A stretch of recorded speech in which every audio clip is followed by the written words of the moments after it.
خبر عاجل: سلطات الدار البيضاء تشن حملة على عدد من مقاهي الشيشة الغير مرخصة.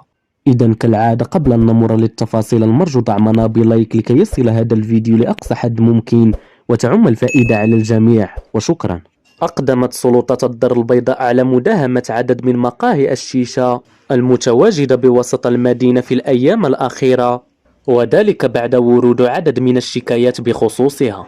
وحسب على نفس المصدر فقد تمت مداهمة عدد من المقاهي التي تقدم الشيشة دون توفرها على ترخيص بذلك، وتم حجز عدد كبير من القنينات النرجيلة والمعدات المرافقة لها.